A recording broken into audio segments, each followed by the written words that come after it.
है बच्चों, class 11th वालों, आपका हाफ ईयरली एग्ज़ाम आ चुका है और मुझे पता है कि बहुत सारे बच्चों को डर लग रहा है कि सर हाफ ईयरली एग्ज़ाम में एक तो फ़िज़िक्स बहुत टफ़ होती है और शुरू के चैप्टर्स हैं, हमें याद नहीं हो पा रहा है, हम कर नहीं पा रहे हैं।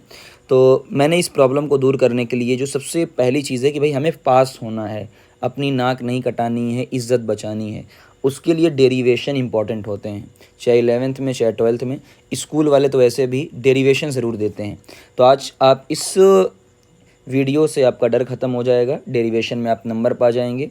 तो हम बिना टाइम वेस्ट किए हुए, जैसा कि हम हमेशा शुरू करते हैं, बिना टाइम को वेस्ट किए हुए, अब इसमें मैं बहुत डिटेल में नहीं जाऊंगा। काम काम के जितने डेरिवेशन हैं आपको लास्ट तक बने रहना है, आपको पास ज़रूर करवा देंगी इस डेरिवेशन से और फिर आपका मैराथन आएगा जिसमें सारे कॉन्सेप्ट क्लियर हो जाएंगे। चलिए शुरू करते हैं। सबसे पहला आता है डायमेंशन। सर डायमेंशन, तो डायमेंशन में सबसे पहला आपसे पूछा जाता है डायमेंशन, वो पूछा जाता है जी का। जी का मतलब जानते हो ना, यूनिवर्सल ग्रेविटेशनल कांस्टेंट, इतना तो सभी को पता है। तो कैसे निकालते हैं, देखिए सबसे पहली चीज़ ये है कि हम फार्मूला लिखते हैं sir, F is equal to g M1, ठीक है ना, M2 अपॉन क्या हो जाता है R स्क्वायर। सबसे पहली बात आप ये फार्मूला लिखोगे।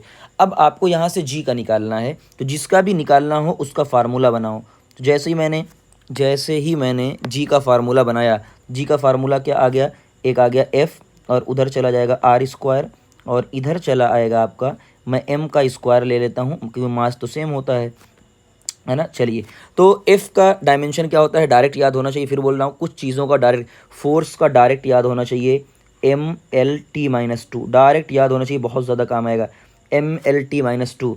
और रेडियस एक लेंथ होती है, तो ये क्या हो जाएगा, लेंथ का स्क्वायर हो जाएगा। और यहाँ पे मास है तो मास का क्या हो जाएगा, स्क्वायर हो जाएगा। अब देख लीजिए, ये दो ऊपर जाएगा तो यानी आपको क्या मिल जाएगा, मास -1 हो जाएगा क्योंकि ये -2 ऊपर जाएगा। एल आप देखोगे तो एल कितना हो जाएगा, पूरे 3 हो जाएगा, है ना, एक पहले से 2 और आ गया और T-2 हो जाएगा। तो आपका ये ज़रूर पूछा जाता है, ये ज़रूर पूछा जाता है। ओके, फिर आता है एक कॉफिशिएंट ऑफ विस्कोसिटी। हो सकता है बहुत सारे टीचर्स ऐसे होते हैं जो, चूँकि अभी आगे आने वाला है तो ये आपको फार्मूला लिख के देंगे, मैं भी आपको फार्मूला लिख के दे देता हूँ। फार्मूला होता है, ये आगे फ्लूइड मैकेनिक्स में पढ़ा जाता है, बहुत फेमस है इसलिए मैं करवा रहा हूँ, 6 पाई, ये हल्का सा ईटा टाइप का n और ये v। आपको हमेशा इसमें पूछा जाता है, आपका n पूछा जाता है। तो जैसे ही मुझे n पूछा गया तो मैंने क्या किया, निकाल लिया सर f का, यानी f अपॉन आपका हो गया 6 पाई r v। आइए रखना शुरू करते हैं। अभी आपको बोला f का हर हाल में याद होना चाहिए, MLT-2। 6 का कुछ नहीं होगा, कांस्टेंट है, पाई कांस्टेंट होता है उसका भी कुछ नहीं होगा, रेडियस एक लेंथ होती है तो उसका L हो जाएगा, वेलोसिटी का सभी को पता है LT-1 हो जाएगा, ठीक। ओके, अब आइए ऊपर की बात करते हैं। देखिए मैं अच्छे से लिखता हूँ, ये MLT-2, लेंथ जब ऊपर जाएगा तो ये इंटू लेंथ की पावर -2 हो जाएगा, टाइम ऊपर जाने के बाद टाइम क्या हो जाएगा, +1 हो जाएगा। और आप जैसे ही इन सारी चीज़ों को कैलकुलेट करोगे, देखो मास m बचा, लेंथ 1 और ये हो गया -1 हो गया और टाइम हो गया आपका -1। तो ये कितने आराम से आपने निकाल लिया। उसके बाद आपका h आता है जो प्लैंक कांस्टेंट। सर ये कहाँ पढ़ा है आपने, केमिस्ट्री के अंदर 12th की फिजिक्स में आता है, E is equal to h nu, E is equal to h nu, यानी फ्रीक्वेंसी होती है। अब फ्रीक्वेंसी होती है तो हम इसको लिख सकते हैं, फ्रीक्वेंसी को लिख सकते हैं 1 टाइम पीरियड, यानी 1 इंटू टाइम पीरियड लिखा जा सकता है, कहीं भी फ्रीक्वेंसी आ जाए टाइम पीरियड, ठीक है ना, 1 टाइम पीरियड। तो ये आप लिख सकते। अब चलिए, हमने कहा कि सर हमें निकालना होता है एच का, तो जैसे ही एच का अपने को निकालना है तो ये बन जाएगा ई अपॉन क्या बन जाएगा, देख लो, तो ई इंटू टाइम बन जाएगा ना, क्योंकि मल्टीप्लाई हो गया है। अब बताइए एनर्जी क्या होती है, सर फोर्स इंटू डिस्प्लेसमेंट। फिर बोल रहा हूँ ना, फोर्स का याद होगा, कर ले जाओगे। तो एनर्जी होती है फोर्स इंटू डिस्प्लेसमेंट, तो मैंने लिखा MLT-2, जिसको नहीं याद है उसकी बात कर रहा हूँ।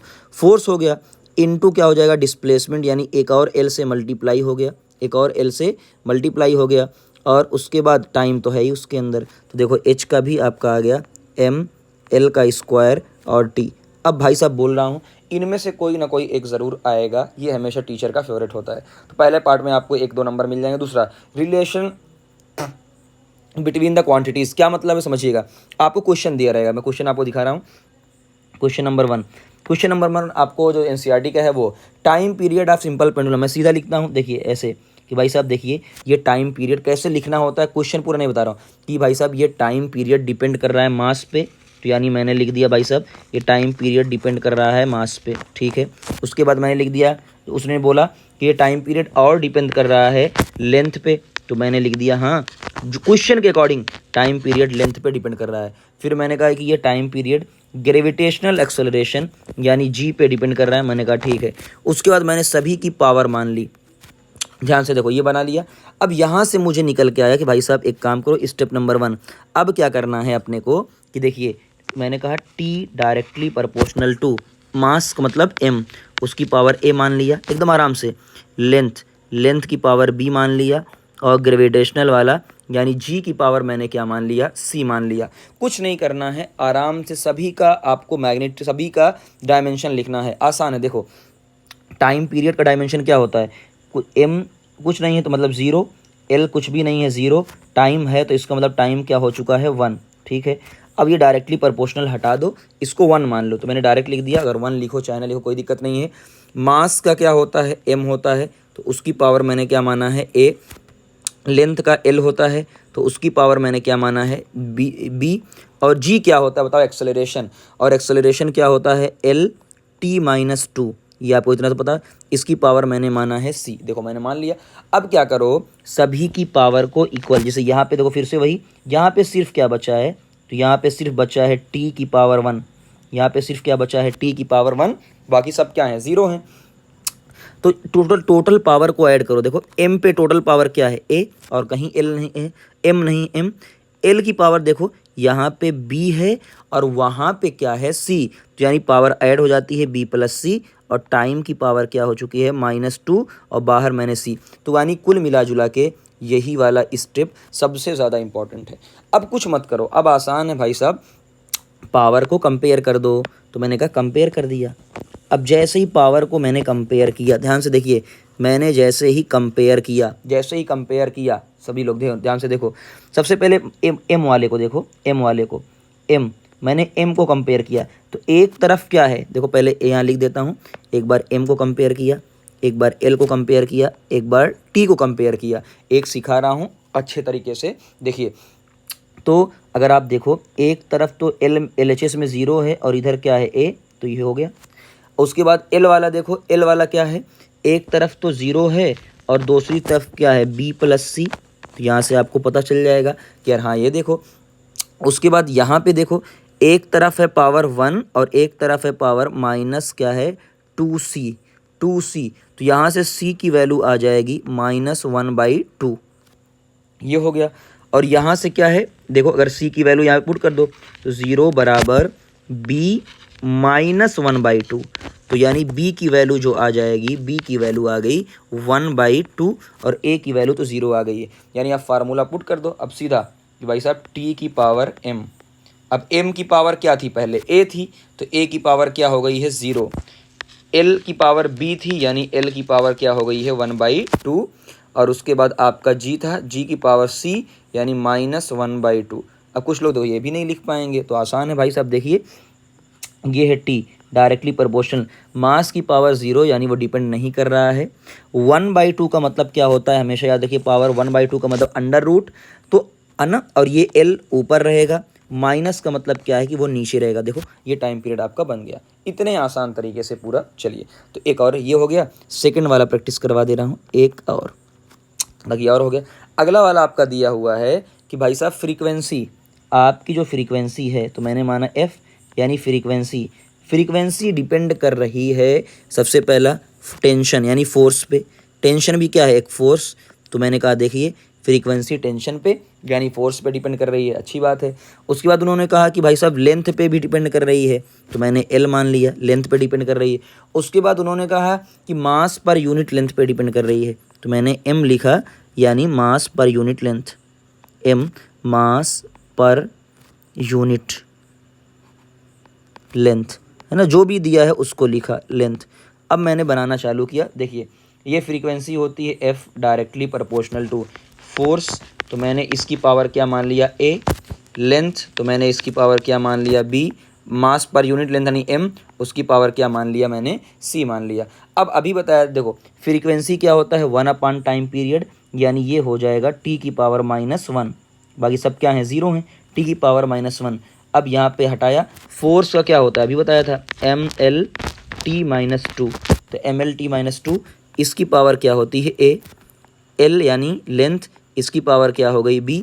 अब ये ध्यान देना मास पर यूनिट लेंथ है, और जहाँ कहीं भी ऐसे पर यूनिट लेंथ का मतलब होता है मास को l से डिवाइड कर दो, तो जैसे ही आपने डिवाइड किया तो मास है, l की पावर हो गया -1, इसकी पावर हो गई c। अब अगला वाला स्टेप यही सबसे काम का होता है ना, ये t की पावर -1 है।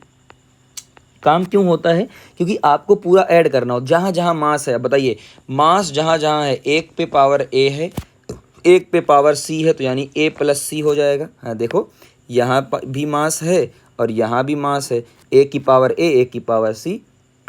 उसके बाद l की बात आई, तो l जहाँ जहाँ है, यहाँ पे है, यहाँ पे, तो a, उसके बाद पावर b और पावर क्या हो जाएगा c, l -c है ना, क्योंकि -1 है तो -c, और टाइम पीरियड का तो आपका दिख रहा होगा -2 × a। अब कुछ नहीं करना है, आपको सिर्फ कंपेयर करना है। तो फिर मैं वहीं लिख देता हूँ कि कुछ मत करिए, आप क्या करिए कंपेयर, आप सिर्फ क्या करिए कंपेयर। फिर मैंने वही लिखा, एक बार मैंने मास को कंपेयर किया, एक बार मैंने लेंथ को कंपेयर किया, एक बार मैंने टाइम पीरियड को कंपेयर किया। अब जब मास को कंपेयर करता हूँ तो यार LHS में सिर्फ टाइम है यानी 0, तो a + c बराबर क्या हो चुका है 0 हो चुका है। लेंथ को कंपेयर करता हूँ तो एक तरफ तो क्या है 0 है, और इस तरफ आपका a + b और -c है। उसके बाद मैं टाइम पीरियड को कंपेयर करता हूँ, एक तरफ -1 है और एक तरफ -2a है, तो माइनस माइनस क्या हो गया कैंसिल, तो a की वैल्यू आ गई 1/2। अब देखिए a की वैल्यू जैसे ही आपके पास 1/2 आई है, मैंने वैल्यू को यहाँ पुट कर दिया है 0 = 1/2 + c, तो यहाँ से मुझे निकल के आ गई है c की वैल्यू, सॉरी c की वैल्यू निकल के आ गई है -1/2। अब यहाँ पे देखो, यहाँ पे पुट कर दो जैसे, और यहाँ पे पुट कर दो, तो जैसे ही हम लोग पुट करेंगे तो क्या होगा देखो 0 बराबर a की वैल्यू 1/2, उसके बाद b की वैल्यू हमें नहीं पता है और ये है माइनस, और c की वैल्यू -1/2 है ना, तो माइनस माइनस क्या हो चुका है प्लस हो चुका है, प्लस हो चुका है। तो यानी ये देखो एकदम आराम से चलो 0 1/2 और +1/2, यानी ये 1 हो गया है, और ये क्या हो चुका है +b, तो b की वैल्यू क्या हो चुकी है -1 हो चुकी है। अब मेन स्टेप क्या आता है, ये वैल्यू निकाली, कैलकुलेशन है थोड़ा सा। अब फ्रीक्वेंसी का मैंने कहा फार्मूला लिखो जैसे लिखा था, तो f की पावर a यानी f की पावर आई 1/2, अभी 1/2 का मतलब अंडर रूट था।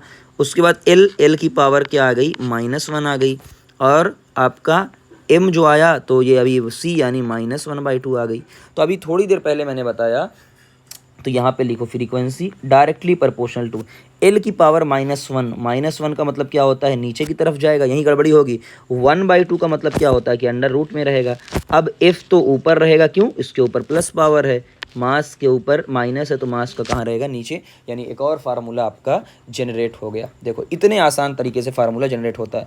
अब आते हैं अगले पोर्शन पे, डिस्टेंस और डिस्प्लेसमेंट। किस पे, डिस्टेंस और डिस्प्लेसमेंट पे आते हैं। अब आप खुद अंदाज़ा लगाओ कि जो डिस्टेंस और डिस्प्लेसमेंट होता है वो क्या होता है। तो हमने कहा जो डिस्टेंस होता है या तो बड़ा होगा या तो इक्वल होगा डिस्प्लेसमेंट के। तो देखो इसका मतलब क्या होगा कि भाई साहब ये क्या है, बड़ा है, या तो बराबर होगा या तो बड़ा होगा। तो अगर ये बड़ा है तो इसका मतलब जो भी वैल्यू आएगी वो ग्रेटर देन 1 आएगी।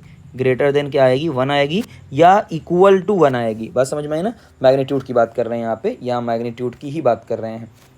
ऐसे ही एवरेज स्पीड, तो ये क्या है स्पीड दी हुई है, तो यार जाहिर सी बात है स्पीड में डिस्टेंस आती है। तो अगर यहाँ पे आप कह रहे हो डिस्टेंस बड़ी है, इसका मतलब स्पीड बड़ी होगी, और ये क्या है डिस्प्लेसमेंट। तो ये आपको बातें पता हैं। अब आते हैं कैलकुलस मेथड से इसको डिराइव करना है। किसको डिराइव करना है, ये कि v = u+at होता है, u+at होता है। ये ड्राइव करना शुरू करते हैं, तीनों इक्वेशन ऑफ मोशन। अब समझिएगा यहाँ से हमने कहा सर हमने पढ़ा हुआ है कि a बराबर होता है dv/dt। कुछ लोग कहेंगे सर आपने यही क्यों लिया, भाई साहब हमको v चाहिए, टाइम भी चाहिए, ठीक, इसलिए तो हमने कहा सर हमें तो वेलोसिटी चाहिए, तो एक काम करते हैं इधर भेज देते हैं ए डी टी इधर भेज दिया बराबर डी वी। अब जहाँ कहीं भी याद रखिए, हमेशा मैंने आपको जुगाड़ बताया है, जहाँ डी टी ऊपर आता है, डी टी जब नीचे होता है, देखो यहाँ डी टी नीचे है तो इसे बोला जाता है डिफ्रेंसिएशन, यहाँ डी टी ऊपर है तो क्या किया जाता है, इंटीग्रेशन, इधर भी इंटीग्रेशन और इधर भी इंटीग्रेशन। इंटीग्रेशन में हमेशा लिमिट ली जाती है, तो मैंने कहा सर 0 से टी, तो 0 पे स्पीड कितनी थी, यू थी, v पर, और t पे स्पीड क्या हो गई फाइनल v। कुछ नहीं करना है, सभी को पता होता है कैसे करना है। देखिए a डी टी, ए बाहर चला आएगा, ए बाहर चलाएगा, कौन कांस्टेंट है, टाइम के रेस्पेक्ट में करते हैं तो एक आ जाता है टी, है ना, क्योंकि देखो कुछ भी नहीं है तो एक पावर आ जाती है। याद रखिएगा ये स्टेप बहुत इंपॉर्टेंट है। मतलब क्या है समझिएगा, मैंने कहा सर यहाँ मुझे अगर डी टी का करना है, डी टी का इंटीग्रेशन करना है तो इसका हो जाएगा टी। मैंने कहा सर डी एक्स का इंटीग्रेशन करना है, जब कुछ भी नहीं दिया, कुछ भी दिया नहीं है तो इसका हो जाएगा क्या, एक्स। इसी तरीके से पूरी कहानी होती है ये वाली पूरी, ठीक। तो बताइए इस तरफ क्या हो जाएगा, तो इस तरफ हो जाएगा सर v के रेस्पेक्ट में है तो v हो जाएगा, कहाँ से कहाँ तक, ये लिमिट डालिए u से लेके v तक। अब ये करना आता होगा आपको, देखिए a कांस्टेंट है बाहर, एक बार मैंने पुट किया t, तो एक बार मैंने पुट किया t माइनस एक बार पुट किया 0, तो लो भाई साहब 0 हो गया। एक बार मैंने यहाँ पे पुट किया ऊपर वाला यानी v पुट किया, माइनस लगाया और नीचे वाला पुट किया, देखो ये हो गया। अब ये ऑटोमेटिक आपको समझ में आ गया होगा, इधर लेके जाएंगे तो v is equal to u plus a t. देखिए कितने आराम से आपका कैलकुलस मेथड से हो गया, डन, कोई झंझट नहीं है, मसला ही नहीं है। अगला आते हैं, हमने कहा v इज, अब ये वाला s इज इक्वल टू, अब इस वाले में क्या करें सर, इस वाले में तो s आ रहा है तो हमने कहा वो भी हमने पढ़ा हुआ है कि v is equal to d s by d T.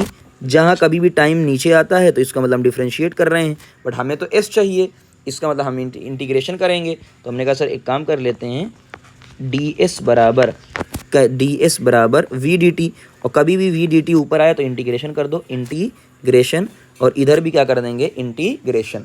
कहाँ से भाई साहब, 0 से लेके s तक जाएंगे, और ये कहाँ से 0 से लेके t तक जाएंगे, तो लिमिट रखना आपको अच्छे से आना चाहिए। अब एक काम करते हैं, आराम से कर लेते हैं, डजन मैटर, कोई दिक्कत की बात नहीं है ना। चलिए अब यहाँ पे पुट करते हैं, देखो हमने कहा डी एस का हो जाएगा s, इंटीग्रेशन क्या हो जाएगा, s हो जाएगा 0 से लेके s तक। अभी हमने पढ़ा पहले वाले में v की वैल्यू यहाँ पे पुट करते हैं, u क्यों, v की, अच्छा कुछ लोग कहेंगे सर आपने वैल्यू क्यों पुट किया, भाई साहब वैल्यू इसलिए पुट किया, यहाँ पे आ रहा है t, यहाँ पे सिर्फ v है तो v वाली वैल्यू पुट करते हैं। तो हमने कहा पुट कर देते हैं u प्लस ए टी, क्या u plus a T put करते हैं, और यहाँ पे dt। तो ये वाली लाइन आप याद रखिएगा कि हमने यहाँ पे इस वैल्यू को पुट किया है, इस वैल्यू को हमने पुट किया है, तब कभी गलती आपसे नहीं होगी। आइए करते हैं, यहाँ पे सिर्फ क्या बचेगा, s बचेगा। अब बताइए u का हम डायरेक्ट करते हैं, u का इंटीग्रेशन क्या होगा, टाइम के रेस्पेक्ट, या तो अलग अलग कर लो, कुछ हम लोग डायरेक्ट भी करवा देते हैं, है ना। और अगर इसको डायरेक्ट नहीं करना है तो एक काम करो, u dt अलग कर लो, u dt अलग कर लो, इसको 0 से लेके t तक, और प्लस ए टी का अलग कर लो डी टी के साथ, है ना। तो जो लोग डायरेक्ट करना चाहें डायरेक्ट, वरना मैंने अब और बच्चों के लिए समझा दे रहा हूँ। तो अब बताइए s बराबर क्या हो जाएगा, u तो कांस्टेंट है, और बताइए डी टी का क्या हो जाएगा, अभी बताया था t हो जाएगा 0 से लेके t तक, प्लस को आप प्लस रहने दोगे और a बाहर चला आएगा। अब बताइए t का क्या होता है, एक पावर बढ़ाया तो t का हो जाएगा t स्क्वायर, और यहाँ पे क्या कर दिया, डिवाइड 0 से लेके t तक। बताइए देखो फार्मूला आ गया, s is equal to u, एक बार टाइम को पुट किया t, और एक बार 0, तो 0 लेने की ज़रूरत नहीं है, प्लस 1/2 को बाहर ले लिया, a को भी बाहर ले लिया, और ये क्या हो जाएगा टी स्क्वायर। तो देखो ये हो गया ऑटोमेटिक, है ना, इस तरीके से। अगला वाला आते हैं, अगला वाला क्या है आपका, हाँ अगला वाला यहाँ पे है v square is equal to u square plus 2as। तो इसको ये वाला ज़्यादा इंपॉर्टेंट, टीचर ये ज़्यादा फेमस करता है, प्रेफर करता है पूछना। तो कैसे करेंगे, देखिए आसान एकदम है।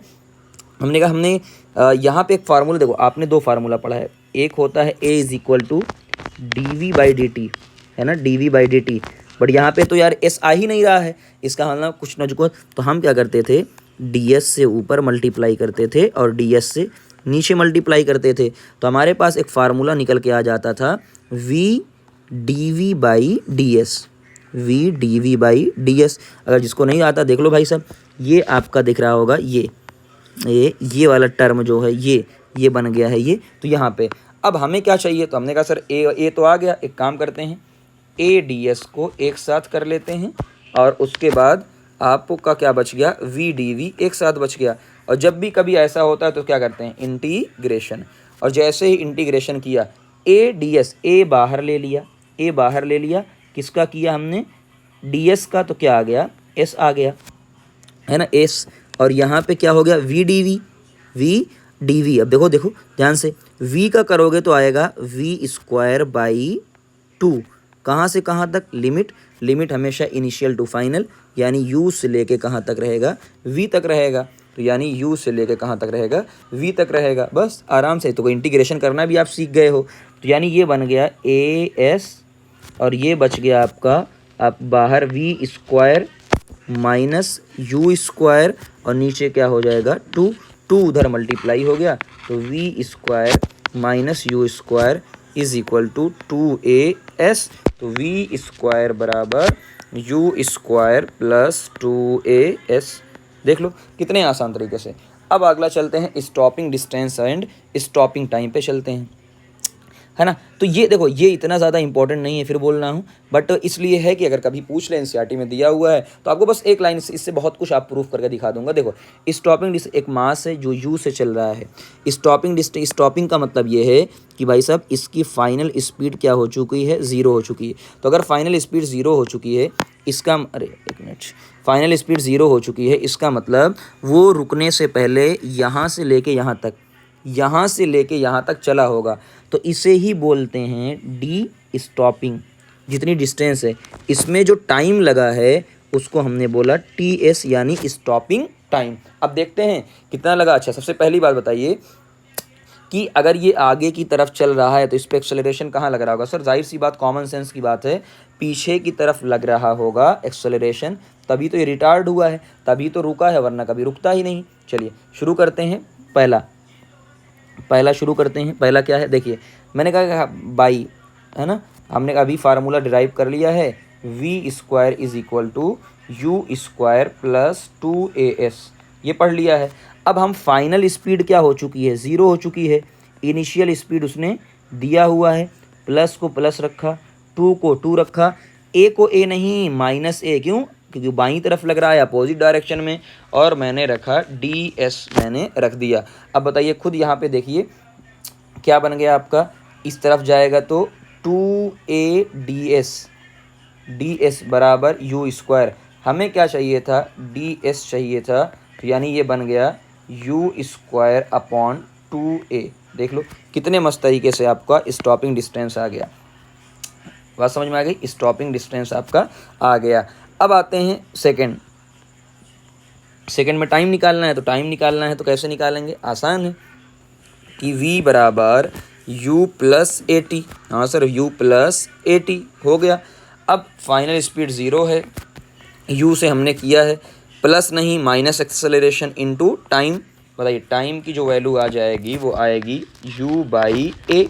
तो यानी यहाँ से स्टॉपिंग डिस्टेंस और स्टॉपिंग टाइम भी आपका निकल कर आ गया। ठीक, चलिए तो ये बातें हैं का पॉइंट नंबर 6 हो गया। अब यहीं पे बात कर लेता हूँ अलग से, चलिए कोई बात नहीं। पॉइंट नंबर 7 की बात करता हूँ मैं, एक मिनट। चलिए पॉइंट नंबर मैं 7 की बात करता हूँ। पॉइंट नंबर 7, इसको देखिएगा।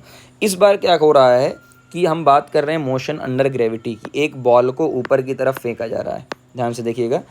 हमने कहा कि देखिए एक बॉल को ऊपर की तरफ फेंका गया, एक बॉल को, इस वाले को ध्यान से समझिएगा, एक बार में ही सारी खेल आपका क्लियर हो। ये एक बॉल है, ठीक है ना, इसको आपने ऊपर की तरफ फेंका, यू स्पीड से आपने ऊपर की तरफ फेंका, और ये ऊपर की तरफ गई, और बॉल कहाँ आती है, नीचे आती है। ये बात सभी को पता है, बॉल कहाँ आती है, नीचे की तरफ आती है, और आपकी फाइनल स्पीड क्या हो जाती है, 0 हो जाती है। फाइनल स्पीड क्या हो जाती है, 0 हो जाती है। और ये बात भी सभी को पता है, ग्रेविटी कहाँ लग रही है, नीचे की तरफ लग रही है। नीचे को माइनस मानते हैं, ऊपर को क्या मानते हैं, प्लस मानते हैं। एक पहली बात तो ये हो गई। अब सबसे पहला इसमें पूछा जाता है, सबसे पहला भाई साहब टाइम निकालिए। तो अभी जस्ट हमने डिराइव किया था, फिर से एक बार डिराइव करते हैं चलिए v is equal to u plus a t, u plus a t. Final speed क्या हो चुकी है, 0 हो चुकी है।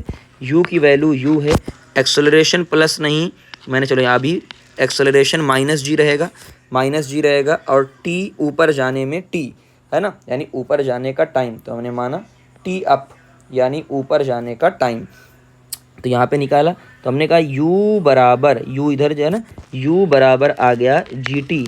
तो बताइए टाइम क्या आ गया आपका, u बाई जी। क्या आ गया, देखो टाइम की वैल्यू आ गई u बाई जी आ गई। बात समझ में आ गई ना। चलिए ये तो टाइम की पहली वैल्यू। दूसरी आती है टोटल टाइम। दूसरी देखिएगा टोटल टाइम, जिसे टाइम ऑफ फ्लाइट कहते हैं। टोटल टाइम यानी बॉल को फेंका, ऊपर गई और फिर से आपके हाथ में आ गया, तो क्या हो जाएगा, T up plus T down, T up plus T down. तो यानी आप क्या करोगे, 2 से मल्टीप्लाई कर दोगे 2u बाई जी। क्या हो जाएगा, 2u बाई जी हो जाएगा। ये पूरी कहानी है। क्या पूरी कहानी है, 2u बाई जी की पूरी कहानी है। तो मुझे आई थिंक समझ में आ रहा होगा कि आपको कि ये हम किस तरीके से डिराइव कर रहे हैं। थोड़ा सा टाइम लगेगा, लेकिन एक बार में आपका जो आपको वन शॉट आएगा, जो भी आपकी चीज़ें आएंगी उसमें भी सारी चीज़ें आपको क्लियर मिल जाएंगी। दोबारा कहीं से कुछ भी आपको पढ़ने की ज़रूरत नहीं पड़ेगी। ठीक है ना, पहली चीज़ तो ये हो गई। अच्छा, दूसरी बात कर लेते हैं कि अगर मान लीजिए आपको एक और तरीके से इसको डिराइव करना हो पूरा टाइम, तो आप खुद बताइए, ध्यान से देखिएगा, ध्यान से। और अल्टरनेटिव मेथड बता रहा हूँ, और करके अल्टरनेटिव मेथड बता रहा हूँ, और ये इंपॉर्टेंट करिएगा। मैंने कहा पूरा टाइम ले रहे हैं इस बार, यानी बॉल गई, और बॉल में छोटा सा बना दे रहा हूँ यहाँ पे। मतलब क्या है, देखिए ये बॉल गई ऊपर, और बॉल यहाँ से गई और बॉल लौट के आ गई। तो ये पूछ रहा है भाई साहब इसमें कितना टाइम लगा। अच्छा बताओ डिस्प्लेसमेंट क्या हो चुका है, डिस्प्लेसमेंट क्या हो चुका है, 0। तो मैं यहाँ पे लेता हूँ s बराबर यू टी, यानी पूरा टाइम है ना, और चूँकि माइनस रहेगा तो अब कोई मसला ही नहीं, minus half G T square, है ना, ये बात सभी को है। अब बताओ डिस्प्लेसमेंट क्या हो चुका है, 0 हो चुका है। डिस्प्लेसमेंट क्या हो चुका है, 0 हो चुका है। और ये इसका मतलब क्या है, ये U T minus half G T square हो चुका है। तो यहाँ से आपको दिख गया कि भाई साहब देखिए यू टी बराबर हाफ जी टी स्क्वायर। एक टाइम से एक टाइम कैंसिल हो गया, है ना, तो ये ऑटोमेटिक आपका बन गया टाइम बराबर 2u बाई जी। देख लीजिए ऑटोमेटिक बन के चला आया। ठीक है ना। तो ये आपसे पूछा जाता है बार बार, ये आपसे बार बार पूछा जाता है 2, और आपसे तीसरा पूछा जाता है इसमें, देखिए ध्यान से, आपसे इसमें 1 2 3 तीसरा पूछा जाता है मैक्सिमम हाइट। क्या पूछा जाता है, मैक्सिमम हाइट। अब बताइए खुद सोचो, मैक्सिमम हाइट पे वेलोसिटी क्या हो चुकी है, 0। आइए इस फार्मूले से निकाल लो, v square is equal to u square plus 2as, है ना। v स्क्वायर 0 हो चुका है, यू स्क्वायर आपको दिया हुआ है, प्लस 2 की जगह 2, माइनस जी की जगह माइनस जी, और s की जगह h मैक्सिमम लगा दिया मैंने। अब बताइए ये इस तरफ जाएगा, यानी बन गया 2gh, है ना, h मैक्स बराबर यू स्क्वायर। तो यानी h मैक्स जो हो गया वो आपका हो गया यू स्क्वायर बाई 2g। देख लो ये आपका पूरा सिस्टम बन के आ गया, पूरा सिस्टम बन के आ गया। ठीक है ना। तो ये पूरी कहानी कहीं ना कहीं आप देख सकते हो ये कि हाँ आपने क्या किया। अब यहीं पे मैं आपसे बात कर लेता हूँ 8वें नंबर की, यहीं पे मैं आपसे बात कर लेता हूँ 8वें नंबर की, और ये बात कर लेता हूँ प्रोजेक्टाइल। सेम एकदम देखिएगा, प्रोजेक्टाइल की बात कर लेता हूँ। हालांकि मैंने प्रोजेक्टाइल का अलग से वीडियो डाला हुआ है। प्रोजेक्टाइल की बात कर लेता हूँ हल्का सा, है ना, प्रोजेक्टाइल की बात कर लेता हूँ। प्रोजेक्टाइल में क्या होता है, जल्दी इसकी बातें थोड़ा जल्दी करेंगे प्रोजेक्टाइल की। देखो प्रोजेक्टाइल में क्या होता है, सबसे पहला आपको ये होता है, पहली चीज़ प्रोजेक्टाइल में किसी न किसी एंगल पे फेंकते हैं। तो यहाँ पे हम लेते हैं u, और ये होता है आपका एंगल थीटा। और जहाँ से एंगल बनता है ये बात सभी को पता होती है कि भाई साहब इस तरफ होता है u कॉस थीटा, और यहाँ होता है u आपका साइन थीटा। ये होता है प्रोजेक्टाइल का। प्रोजेक्टाइल सबसे इंपॉर्टेंट है भाई साहब, अभी बता दूंगा कौन कौन सबसे इंपॉर्टेंट, पहले पूरा हो जाए। u sine theta. अब एक ही चीज़ आपको याद रखना है भाई साहब, ऊपर कौन लेकर जाएगा, ये ऊपर ये लेकर जाएगा, और कॉस थीटा यानी आगे कौन लेकर जाएगा, आगे आपका ये लेकर जाएगा, है ना, ऊपर ये लेकर जाएगा और आगे कौन लेकर जाएगा, आगे ये लेकर जाएगा।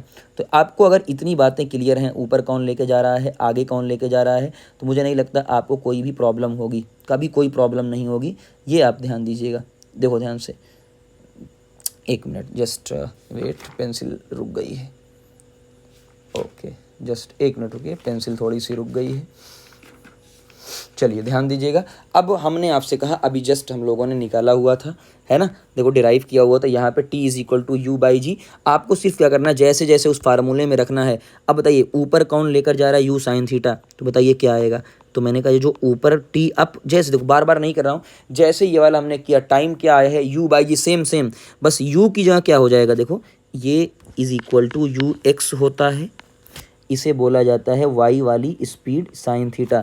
तो ऊपर लेके जा रहा है यू वाई वाला, यानी यू वाई बाई जी हो जाएगा। यानी आप कह सकते हो कि यहाँ पे हो जाएगा u sine theta by g. Total time जो आ रहा था, जो अभी हमने डिराइव किया, वो डिराइव किया 2u, लेकिन यहाँ पे y हो जाएगा, यानी आप कह सकते हो 2u साइन थीटा बाई क्या हो जाएगा, g हो जाएगा।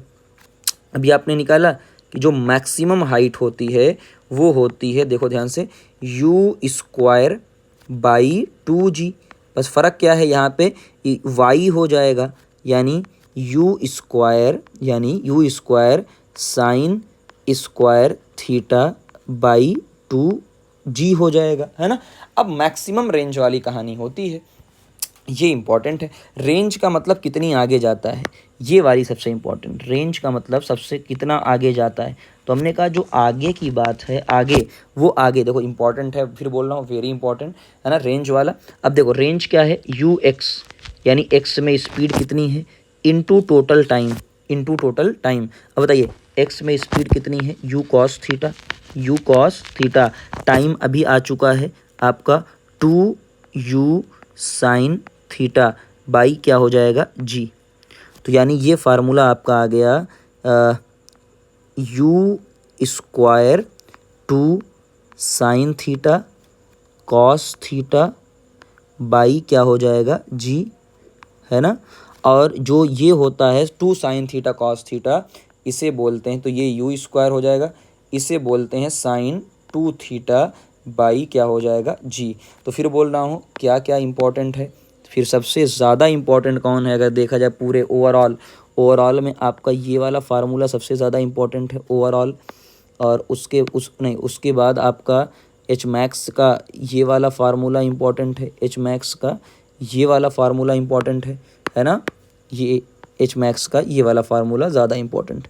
तो यहाँ पे मैं जी लिख देता हूँ, ठीक। चलिए, तो प्रोजेक्टाइल भी आपका ये हो चुका है। अब नई चीज़ चलते हैं 9वें नंबर पे चलते हैं।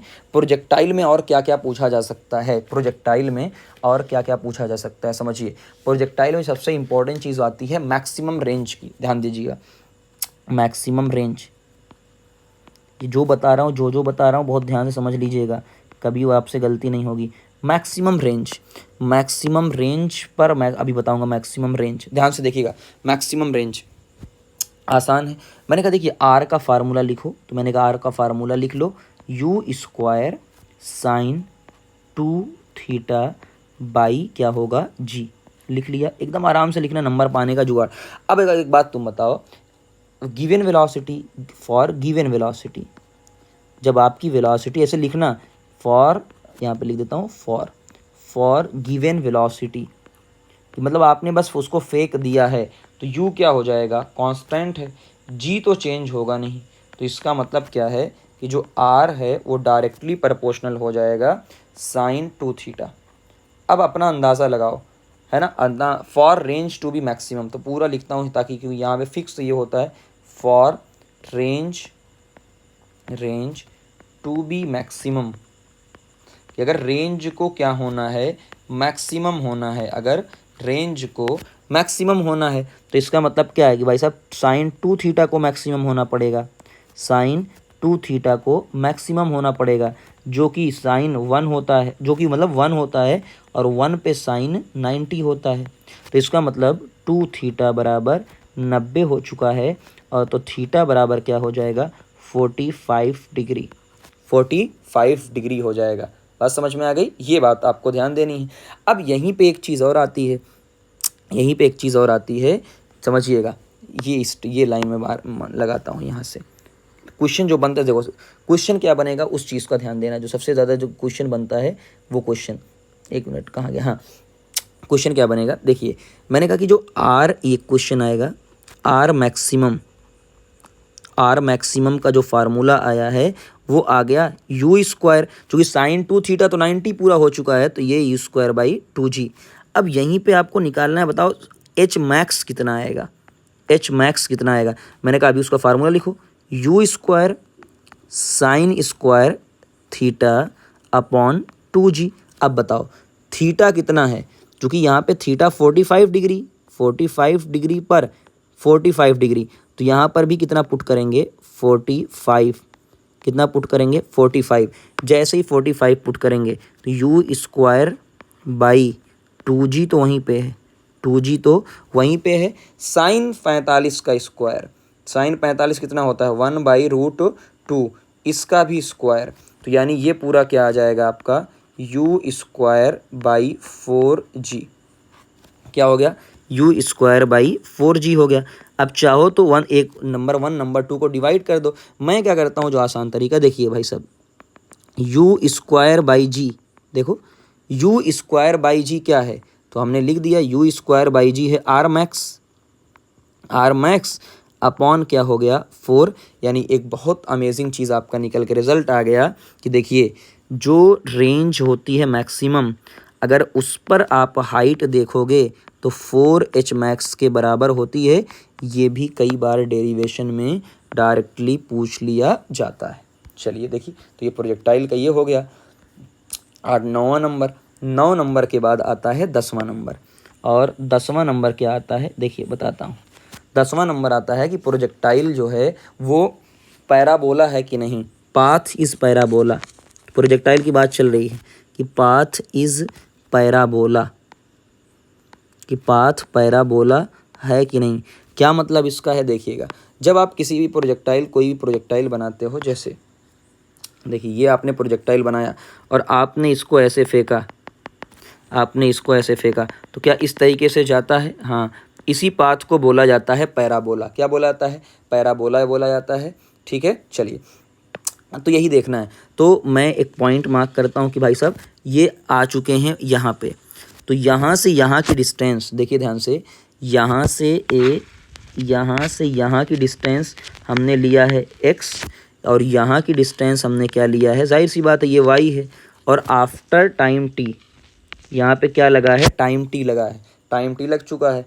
अब इतना खाली आपको ध्यान देना, इस तरीके से आफ्टर टाइम t, तो हमने कहा टाइम t के बाद जो y है, y कितना ऊपर गया, तो कैसे लिखेंगे सर, y होता है ut plus half a t square. तो बताओ ऊपर कौन लेके जाता है, अभी हमने बताया आपको डायग्राम वही वाला बनाना है पूरा, कि ऊपर जो लेके, देखो भाई ऊपर कौन लेके जाता है, अरे पेंसिल बंद हो जा रहा है, देखो तो हमने कहा कि देखिए ऊपर कौन लेके जाता है, ऊपर लेके जाता है यू साइन थीटा, आगे लेकर जाता है you cos theta, you cos theta. ठीक, ये बात है। तो पहली आराम से लिखिए y क्या होगा, तो हमने कहा y जो होता है वो होगा आपका u साइन थीटा, है ना, u sine theta into time minus, क्योंकि माइनस होता है हाफ जी टी स्क्वायर, तो हाफ जी टी स्क्वायर हो गया, जो कि आपका इक्वेशन नंबर 1। ये लिखना सीख लो भाई, ये पहले बोल रहा हूँ। उसके बाद बताओ x का मतलब सर कितना आगे गया, तो आगे का मतलब क्या है आप, अच्छा आगे एक्सेलरेशन 0 होता है, ये बात सभी को पता होनी चाहिए। तो यहाँ पे आ गया यू कॉस थीटा, सर आगे टाइम कितना लगा भाई साहब, टी टाइम लगा, इक्वेशन नंबर 2। अब मैंने क्या किया, इस इक्वेशन नंबर 2 से टाइम की वैल्यू निकाल ली, टाइम की वैल्यू जैसे ही निकाला वो बन गया x upon you cos theta, ये बन गया, और इसको मैंने पुट कर दिया इक्वेशन नंबर 1 में। यानी बहुत आसान है। अगर फिर बोल रहा हूँ कैसे लगाए रहे हम, फिर देखो s is equal to u t plus half a t square, ये आपका होता है। अगर y में लगाना है, यहाँ y रख दिया। अब बताओ y में स्पीड कितना है, u साइन थीटा, टाइम वही लग रहा है, हाफ ए की जगह क्या रख दिया, माइनस जी, है ना।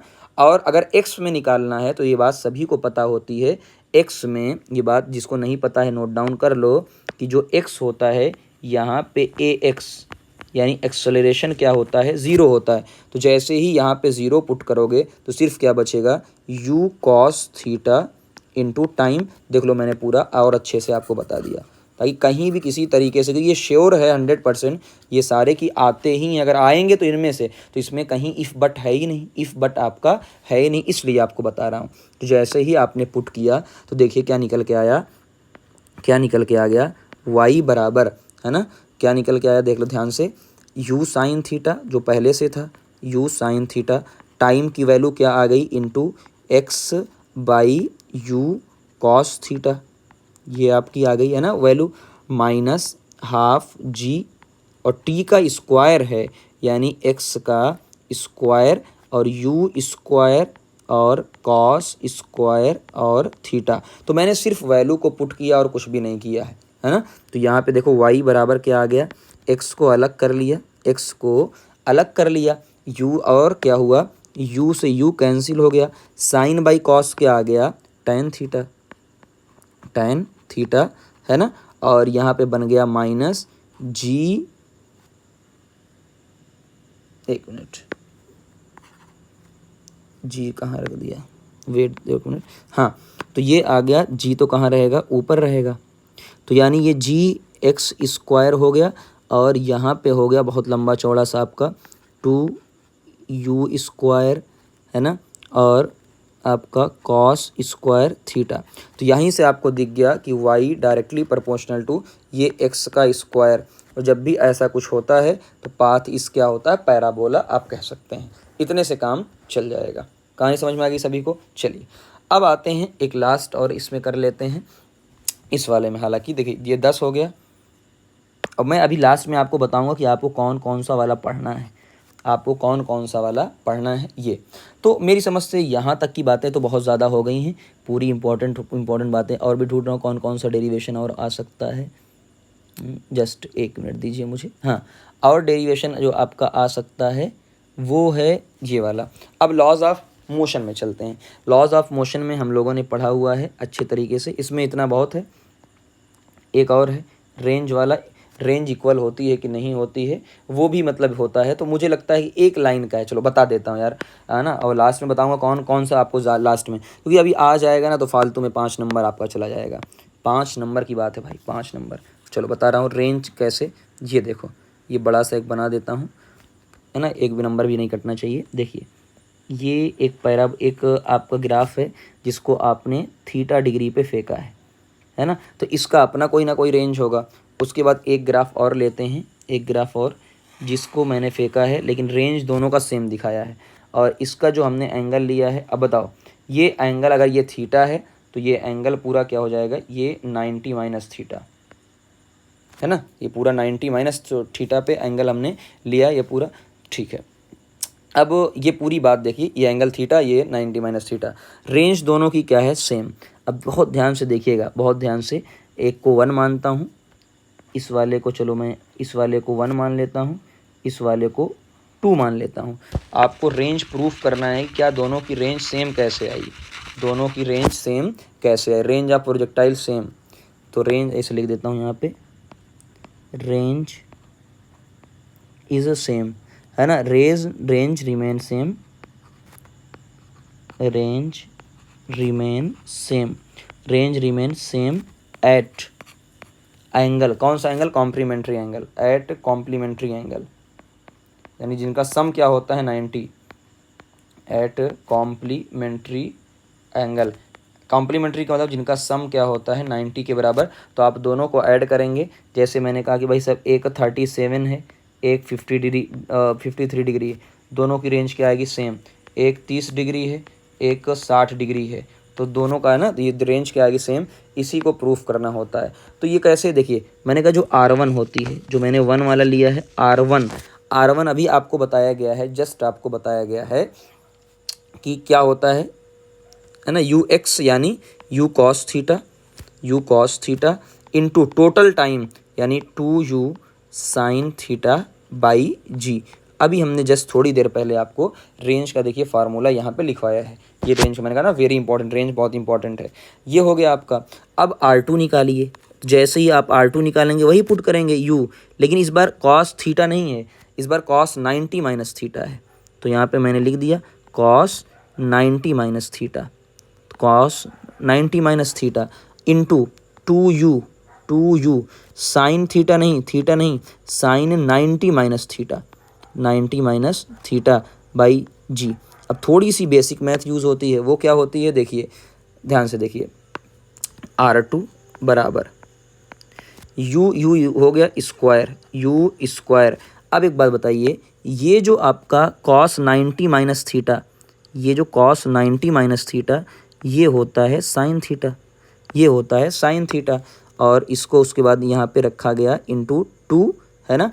और साइन 90 माइनस थीटा क्या होता है, जो साइन 90 माइनस थीटा होता है वो होता है cos theta, cos theta upon क्या हुआ यहाँ पे जी। देखो ये वही सेम फार्मूला बन गया कि R2 बराबर R1 बराबर u square sine 2 theta by जी।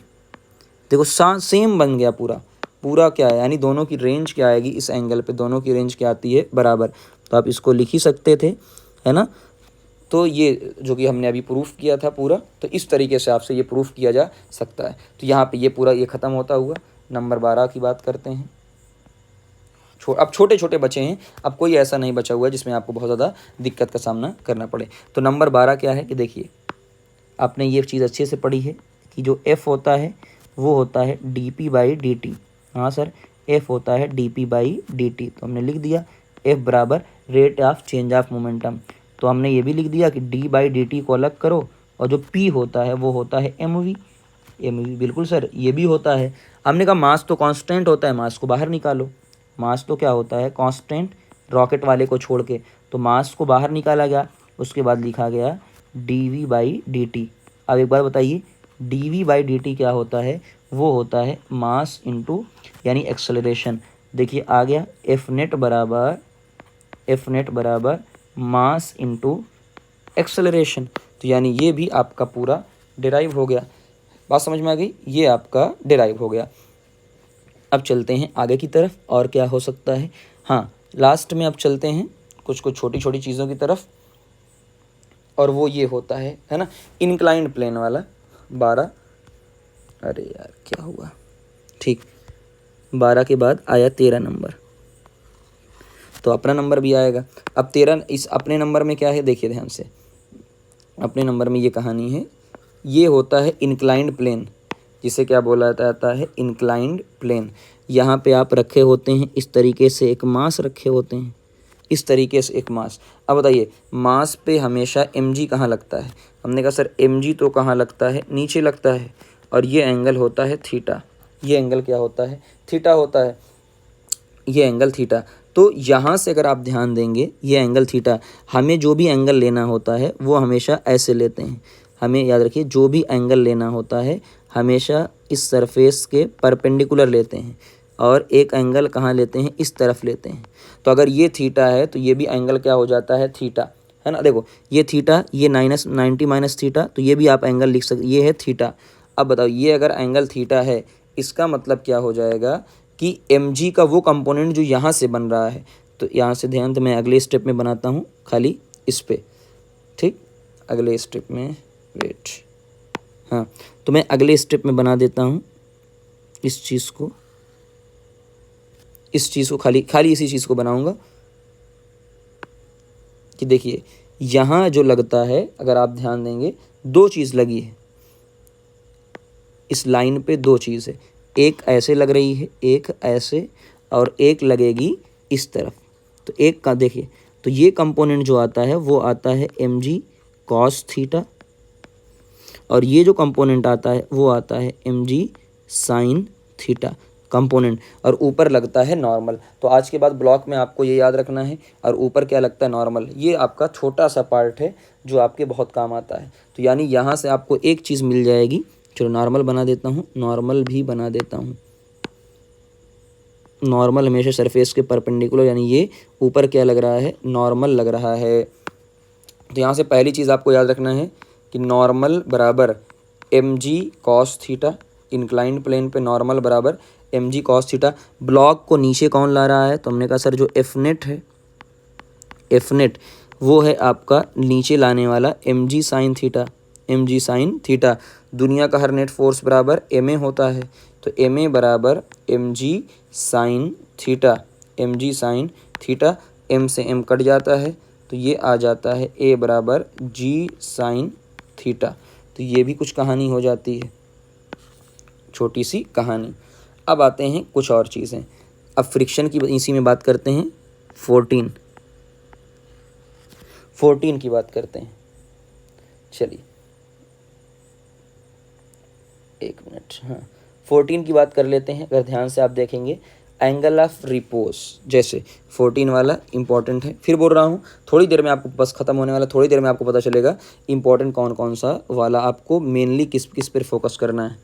तो ये देखिए, ये आपका, उसके बाद ये आपका, ये, और ऐसे ही फिर वही है आपका ब्लॉक रखा हुआ है, ये आपका ब्लॉक रखा हुआ है, और ये होता है आपका थीटा।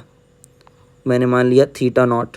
ये आपसे कह रहा है कि भाई साहब ये ब्लॉक जस्ट समझिए, फ्रिक्शन की कहानी है, यहाँ फ्रिक्शन इन्वॉल्व होगा, यहाँ फ्रिक्शन की बात मैं कर रहा हूँ, ध्यान से फ्रिक्शन की बात कर रहा हूँ। तो हमने कहा कि देखिए अभी हमने पढ़ा हुआ है क्या क्या कहानी होती है फ्रिक्शन। तो मैंने देखा यहाँ पे जो लिमिटिंग फ्रिक्शन होता है वो होता है म्यू एन, और अभी बताया एन किसके बराबर होता है? एम जी कॉस थीटा के बराबर। ब्लॉक को नीचे की तरफ कौन लेकर आ रहा है? तो ध्यान से देखिएगा, ब्लॉक को नीचे की तरफ लेकर आ रहा है, नीचे लेकर आ रहा है एम जी साइन थीटा। तो अगर ब्लॉक नीचे आ रहा है तो इसको बचाने के लिए, इसको बचाने के लिए फ्रिक्शन कहाँ लग रहा होगा? फ्रिक्शन लग रहा होगा ऊपर की तरफ। फ्रिक्शन कहाँ लग रहा होगा? ऊपर की तरफ लग रहा होगा, ऊपर की तरफ लग रहा होगा। हम ये कह रहे हैं कि ब्लॉक फिसले ना, इसे बोला जाता है angle of repose, angle of repose. क्या मतलब है कि भाई साहब ब्लॉक ना फिसले, यानी एकदम आप ब्लॉक कह सकते हैं कि on the verge of slide, block just फिसलने को तैयार है, ब्लॉक जस्ट फिसलने को तैयार है। तो हमने कहा जो ड्राइविंग फोर्स है एफ, जो चलाने वाला, जो चलाने वाला फोर्स है वो फ्रिक्शन के मैक्सिमम के बराबर होना चाहिए। तो चलाने वाला है एम जी साइन थीटा, और मैक्सिमम जो फ्रिक्शन लग रहा है म्यू इंटू एन, और एन क्या है? M g cos theta. Normal किसके बराबर? M g cos theta. ये लाइन खाली आपको आनी चाहिए, और कुछ आए ना आए। अब बताइए, एम से एम कैंसिल हो गया, एम से एम, साइन बाई कॉस, तो मैंने यहाँ पे लिखा sign theta by cos theta, और ये किधर चला जाएगा? ये इस तरफ। अब देखो जी, एम जी से एम जी कट गया यानी म्यू, तो यानी टेन थीटा, टेन थीटा बराबर क्या हो गया? म्यू। तो पहली चीज़ तो आपको ये याद होना चाहिए कि अगर ब्लॉक जस्ट चलने को, एंगल ऑफ रिपोज मतलब क्या होता है? जस्ट चलने को तैयार है, यानी ब्लॉक, ब्लॉक चलने को तैयार, वर्ज ऑफ स्लाइड, चलने को, चला नहीं है, चलने को तैयार है, वर्ज ऑफ स्लाइड बोला जाता है, वर्ज ऑफ स्लाइड, यानी on the verge of slide, एकदम कगार पे है कि अब चल जाएगा, मैक्सिमम तो उसने रोक रखा है। एक तो आपको ये याद होना चाहिए, स्टार लगा लो इसको, टेन थीटा बराबर म्यू। तो अगर आपसे बोल दिया जाए भाई साहब थीटा क्या होगा, थीटा की वैल्यू बताओ, तो हमने कहा टेन को नीचे लेके, यानी टेन इनवर्स हो जाएगा, टेन माइनस वन, फिर बोल रहा हूँ, और ये क्या हो जाएगा? म्यू। एस का मतलब रुका हुआ, यानी स्टैटिक फ्रिक्शन लगेगा। कौन सा फ्रिक्शन लगेगा भाई? स्टैटिक फ्रिक्शन लगेगा, स्टैटिक फ्रिक्शन लगेगा। बात समझ में आ गई सबको? चलिए, तो यानी ये वाला पार्ट ये ख़त्म होता हुआ फ्रिक्शन में, इससे ज़्यादा और कुछ है नहीं। एक मिनट देख लेता हूँ और कुछ फ्रिक्शन में, हाँ तो फ्रिक्शन में इससे ज़्यादा कुछ नहीं है। चलिए 14 हो गया आपका, 15 वाले पे चलते हैं, बस अब ख़त्म हो रहा है। 15 आते हैं एक्सेलरेशन, सेंट्रीपिटल एक्सेलरेशन वगैरह की बात कर लेते हैं। तो मैं यहाँ पे लिखता हूँ ए सेंट्रीपिटल, ये वेरी इंपॉर्टेंट है, सेंट्रीपिटल एक्सेलरेशन, सेंट्रीपिटल एक्सेलरेशन। अब देखो फिर बोल रहा हूँ सेंट्रीपिटल एक्सेलरेशन, आप पूरे यूट्यूब या कहीं किसी भी दुनिया में चले जाइएगा, आप जब खोजेंगे तो बहुत लंबा चौड़ा डेरिवेशन मिलेगा आपको। आप देखिएगा तो आपको बहुत लंबा चौड़ा एक डेरिवेशन मिल जाएगा। बट वो डेरिवेशन मैं जो अपना हिसाब बनाता हूँ, तो मैं एक सबसे पहली बात करता हूँ। देखिए, ये एक पार्टिकल है ना, एक पार्टिकल है, ये इसकी रेडियस वगैरह होती है। इसने चलना स्टार्ट किया, ये रेडियस इसकी है, इसने मान लीजिए इसने क्या किया है, चलना स्टार्ट किया है। ठीक है भाई साहब, चलना स्टार्ट किया है तो इसका मतलब कुछ ना कुछ एंगल कवर करेगा, और ये आपका एस यानी होता है, एस होता है ना, ये सभी को बात पता है, एस होता है। तो हमने एक काम किया कि यार एक काम करो, देखो एंगल जो होता है, एंगल, तो angle is equal to arc, arc by radius, ये बात सभी को पता होता है। एंगल रेडियन में होता है तो मैंने इसको थीटा लिया, थीटा। आर्क यानी जो एस होता है आपका, और ये होता है आपका आर। तो आपको अगर एस चाहिए तो एस क्या हो गया, आर थीटा के बराबर हो गया। ये बात बहुत पहले से पढ़ी है, तो ये बात आपने बहुत पहले से लेक्चर नंबर 1 में शुरू से पढ़ी है एकदम। अब बताइए, मैंने इसको डिफ्रेंशिएट किया, मैंने क्या किया, डिफ्रेंशिएट। देखिए ध्यान से, एकदम स्टेप बाय स्टेप मैंने आपको किया डिफ्रेंशिएट। तो मैंने इसको डिफ्रेंशिएट कर दिया, तो मैंने यहाँ पे लिखा D s by d T, और यहाँ पे क्या हो जाएगा, डी अपॉन डी टी, और ब्रैकेट में क्या हो जाएगा, आर थीटा। तो बताइए D s by d t क्या होता है। अरे sir, D s by d T तो वेलोसिटी होती है, और आर कॉमन ले लिया, और ये क्या बन गया, D theta by d T. तो बताइए साहब, डी थीटा, तो जैसे ये वेलोसिटी होती है वैसे ही ये एंगुलर वेलोसिटी होती है, तो यानी ये ओमेगा हो जाएगा आर।